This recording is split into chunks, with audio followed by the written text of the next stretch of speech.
بسم الله الرحمن الرحیم. قدرمن ورونو خویندو السلام علیکم ورحمت الله وبرکاتو. موږ نن د لغمان ولایت په مرکز کې یو. داسې یو کورنۍ ته راغلي یو چې د مور او پلار له نعمتونو څخه محرومه کورنۍ ده. د دې ګلالیو ماشومانو مور او پلار دواړه وفات شوي دي. کله چې د دوی مور او پلار وفات شول په دوی باندې ډېرې سختې ناخوالې راغلې. دوی له هر ډول ستونزو سره مخامخ شول. دوی له ولږې سره مخامخ شول. دوی په ژوند کې راز مشکلات ولیدل. دوی باندې چې څومره ستونزې راغلي هغه به انشاءالله د زاهد الله له خولې واورو.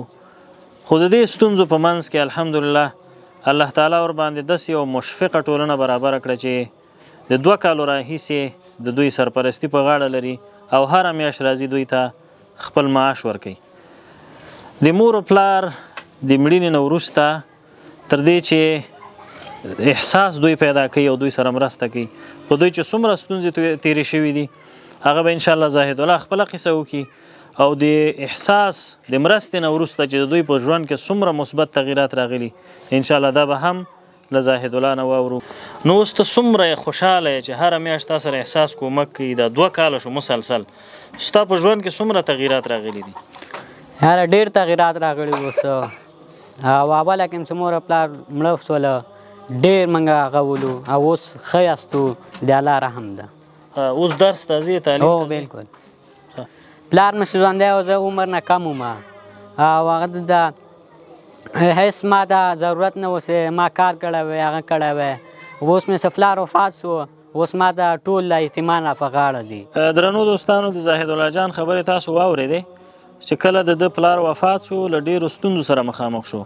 د ستونزو سره ترڅنګ یې تعلیم هم قطع شو. خو د مودې په تېرېدو سره الحمدلله احساس وشو کولی چې د میاشتنی کفالت په غاړه واخلي. د 2 کالو را په دې خوا زاهد الله جان ته هره میاشت موږ راځو او ده ته 15,000 افغانۍ چې د هېواد نه بهر یو دوست د کفالت په غاړه اخیستی هغې رالیږي او موږ ورته هره میاشت سپارو.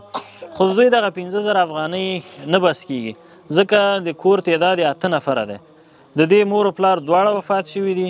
6 خویندې او 2 ورونه دي. 8 نفره یعنې 8 نفرو دپاره 15,000 افغانۍ کفایت نه کوي. نو له دوستانو مې هیله ده چې د بنیادي ستونزه حل کړي. یو دا چې یو کاروبار ورته برابر کړي تر څو وشي کولی چې د خپل کاروبار په وسیله خپله کورنۍ وچلوي. دوم دا چې دا په یو د بل چا په کور کې پروت دی خپل کور نه لري. دا کوم کور چې دی دا د استوګنې نه دی نو د بل چا په کور کې اوسیږي. که د دپاره موږ 2 کوټې جوړې کړو او کاروبار ورته برابر کړو نو انشاءالله تعالی ورور به په راتلونکي کې خپل د خوښې پونځی وایي مکتب به وایي درس به وایي او په آرام ذهن باندې به خپل کاروبار ته ځي او خپله کورنۍ به چلی. دا واړه یتیمان زاهد الله ته په تمه دي. نه مور شته او نه پلار شته نه د سرپرستۍ داسې څوک لري چې دوی سره مرسته وکړي.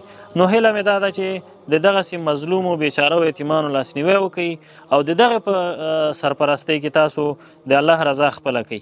که چېرته هم دا ډول د افغانستان نورو یتیمانو سره تاسو مرسته وکړي لږ تر لږه $100 د میاشتې ولګئ نو انشاءالله موږ کولی شو چې د افغانستان په هر ګوټ کې د افغانستان د مظلومې خاورې بچیان د کفالت لاندې راوړو د هغه سرپرستي وکړو تر څو هغوی وشي کولی چې خپل تعلیم ته ادامه ورکړي او ښه ژوند ولري.